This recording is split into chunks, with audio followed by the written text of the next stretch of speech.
It is time for Dungeon Jam. But what does that mean? It means that a bunch of TTRPG creators band together for 5 days of 5-room dungeons. Best of all of these dungeons are completely free.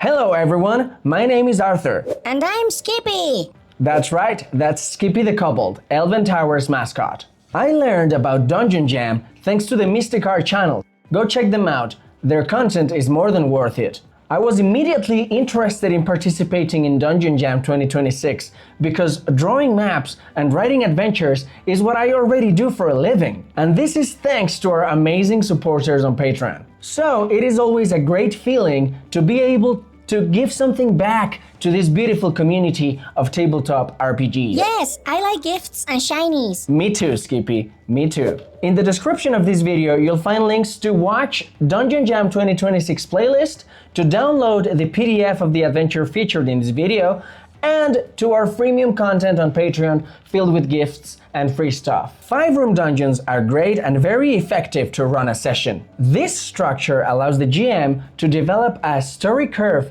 that goes from the beginning of the adventure, the entrance, to the end of the mission or the quest, the resolution. And what about traps? That would be the setback, Skippy. We'll get there. So a 5-room dungeon is a story structure that splits a single gaming session into 5 story bits. That's the entrance, the puzzle, the setback, the climax, and the resolution. Daddy from the Mystic Odds made an entire video about this. Check it out. These 5 phases are similar to the structure that you find and see in books, in movies, or even in an anecdote that you're telling a friend. You start from the beginning, then the development creates tension, you get to the climax of the story, and finally you have a resolution or a conclusion. However, while 5-room dungeons have this structure divided in these 5 phases, they are flexible and you can play with them in order to come up with different results, a more engaging climax, or a more interesting cliffhanger. Move the cliffhanger to the end. No happy ending. Sure thing, Skippy. That'll teach him. So now I'm going to show you how these 5 phases can be applied in the dungeon that I chose for Dungeon Jam 2026. Let's go. This is our map number 805, Shrine of Beggars. In order, the 5 phases would look like this. The entrance is Area 1 and Area 2. The adventurers get into the dungeon. There's nothing much to do. They are just beginning their story. Then, in blue, you will see that I'm marking Area 7, 8, and 9. Those are the puzzles because those rooms have traps and they have the treasure. So those are the puzzles of this adventure. Then we have the setback, marked in pink, areas 3, 4, and 5. In this adventure, they have small obstacles and challenges that the heroes need to overcome before jumping into the climax. And finally, we have in color red, the climax that's going to lead to the end or resolution of this adventure. In this adventure in particular, the heroes are looking for the Beggars cape, which is a magic item. When they reach this area, they meet Lauren, and Lauren has the cape. She has made the necessary sacrifices to get that magic item, to get the cape, and the heroes are gonna have to make a choice to either abandon their quest or take it by force. And that is where the resolution comes in. The conclusion of this adventure is going to change depending on what they do.